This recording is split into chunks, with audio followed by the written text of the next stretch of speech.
മുർഷിദ് ബാൻഡിലോസ് നടത്തിയത് വലിയൊരു സ്കാമോ ആണോ? പിച്ചക്കാരന്റെ ചട്ടി കൈയിട്ട് മാന്തണ പോലെ രാവിലെ തന്നെ പകല് കൊള്ളയടിക്കാവുള്ളൂ. ആ സംഭവം ഇവർ ചെയ്തിരിക്കുന്നത് ആള്. അപ്പൊ ഇത്ര സ്പേസുള്ള സ്റ്റേഡിയത്തിൽ എന്തിനാണ് ഇത്ര ടിക്കറ്റ് വിട്ടത്? ഇത് ഈ ബാൻഡ് ഹൗസിന്റെ മുർഷിദും ഇവരൊക്കെ ഓർഗനൈസ് ചെയ്ത് 10-15 വീഡിയോ ഒരു ദിവസം ഇട്ടു ടിക്കറ്റ് വിൽക്കാൻ വേണ്ടിയിട്ട്. ഗ്രൗണ്ടിന്റെ മറ്റേ ഓരോ കാര്യങ്ങള്, അറേഞ്ച്മെന്റ് കാര്യങ്ങളൊക്കെ ഇതൊക്കെ ഇടാൻ ഇവർക്ക് അറിഞ്ഞു. പക്ഷെ ഈ ടിക്കറ്റ് വെക്കുമ്പോ പരിമിതി ഇവർക്ക് നോക്കാൻ അറിഞ്ഞില്ലേ? ടിക്കറ്റ് ക്ലോസ് ചെയ്തോടെ നേരത്തെ. അപ്പൊ ഇത്രയും ജനങ്ങൾ വരില്ല, ക്രൗഡ് മാനേജ് ചെയ്യാൻ കഴിഞ്ഞിട്ടില്ല. എന്തിനാണ് നമ്മുടെ പരിപാടി നടത്താൻ വന്നത്? മന്ത്രി വരെ നമ്മുടെ മുമ്പ് കൂടെ പോയി. നമ്മൾ ഇത്രയും ബഹളം ഉണ്ടാക്കുന്ന ഒത്തിരി സ്ത്രീകള്, കുട്ടികള്, ഫാമിലീസ് ഒക്കെ വന്നിട്ട്. കഴിഞ്ഞ ദിവസം കോഴിക്കോട് ബൈക്ക് ജംപ് പരിപാടി തനിച്ചിട്ട് ജനങ്ങളെ കയ്യിൽ ടിക്കറ്റും കൊടുത്ത് അവരിൽ നിന്നും കാശും വാങ്ങി അതേ ജനങ്ങളെ സ്റ്റേഡിയത്തിന്റെ പുറത്ത് നിർത്തിയത് ഒരു മൾട്ടിപ്പിൾ ഫാദർ ഡിസോർഡർ പരിപാടി ആയില്ലേ?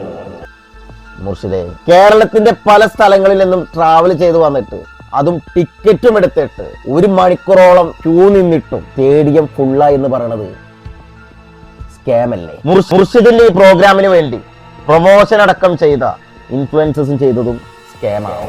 പൊന്നുമോനെ നീ ഇത്തിരി വയർക്കും. പണ്ടാരോ പറഞ്ഞ പോലെ ശരീരം വിറ്റ് ജീവിക്കുന്നവരുണ്ടല്ലോ, നിന്നെക്കാൾ അന്തസ്സുണ്ടാ.